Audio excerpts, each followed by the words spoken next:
Hello people, welcome to another episode of Iron Fist Mining. Back at the Spotted Dome. Now today, a couple other things that are a little different this time. This angle that's on this cut here, sometimes when I'm out there dredging, I lay it down flat across the surface and let it suck up some material. So I kind of thought about doing this, I just cut an elbow. So now it's like a little vacuum head, and then I have my other normal digger. But something I did to the inside, if you go back to the video where I built this thing, I used a whole bunch of rubber sucker puller plunger bobs and the foam. Well, I noticed that the rubber stuff was hitting in there and acting like a brake. So I just switched totally to foam. And I got this air port up here somewhere. There it is, down in there. And I just drop a little bit of liquid soap to keep it lubed. No more grease, because it causes a buildup inside there, and I got to constantly take it apart, clean it out. The rib things that I had here are totally gone. I mean, you can kind of see where they were. There was one there, and then that outer one, but they got knocked over and filled in, and the only thing that remains is a little pit that's out there.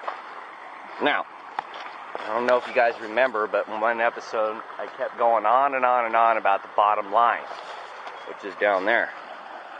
And normally, I don't find a lot of gold down there, and then when I went to go try to recover it again, after I did it once, it was gone. So I'm like, what the heck? So I started thinking, when the water is low, the gold is high. It doesn't get shoved down, but when the water's high like this, it's on the low. Last episode, I said I had a theory to dig up in here and catch it before it had a chance to come down. Well, I was totally wrong. It's already got knocked down. There's none up in there. You could dig there all day and find one or two pieces maybe. So, I'm going to try some of this stuff today. If I can get my sluice in there.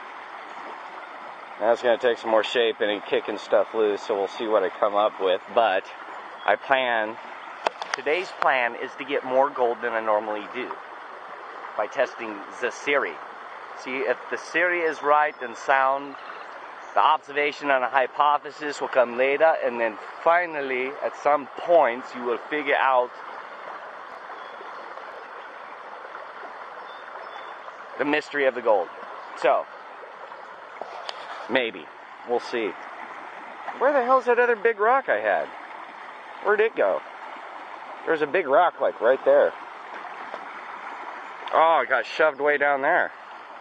Holy crap. So that is knocking all those loose. Wow. Yeah, all the gold's going to be right over there when this stuff goes down. Trippy. I wonder if this water's going to go down at all. I hope it does. Yeesh, lots of water. Learning. Yo, freaks! This is how the first clean out.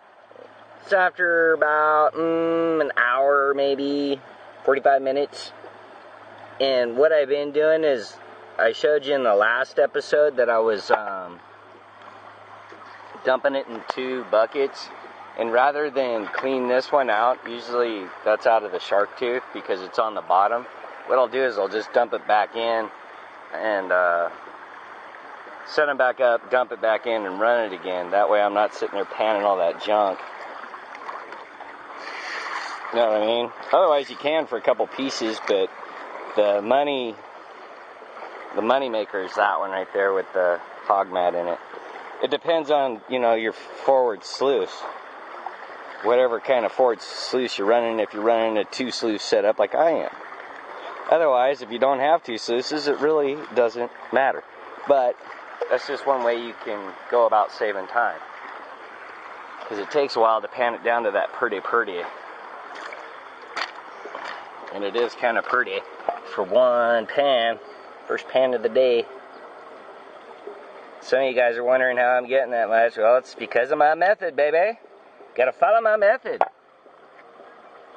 That's nice. A couple more of those will be happy. Alright, people, I think something like 4.5, 5 hours gone by. Did 4 clean outs. Just ran them a little long, and the theory seemed to pay off. But we won't know until I head back to the house. It's getting close to rush hour, so I think I'm going to get out of here. Looking for any last minute crystals. I did find one today. It's not a awesome find, but it is kind of sparkly. I don't think you'll be able to see it with this stupid camera, and I just dropped it.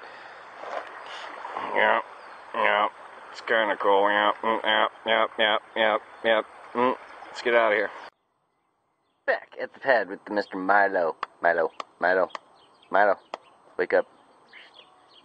Pet his head. Anyway, did the panning. Got it out of the cup. There's the gold. That's roughly 4 hours worth of work. Ish. It's not too bad, huh? Not too bad. Got some shiny. So that's pretty much it. It looks like the theory was sound. When the water's high, you go to the bottom line. And when the water's low, you go to the upper line. And the foam plunger in the hand dredge worked really good. 0 problems. So lose the rubber. If you're going to build one of them, just use foam. It works terribly easily. So there you have it, people. Some gold for you to enjoy looking at, because it's going in my room. You can't have it. That's mine. That's mine. Unless you offer me more than it's worth, then I'll sell it to you. But I do appreciate you tuning in, whichever, watching Iron Fist Mining. Peace out, babies.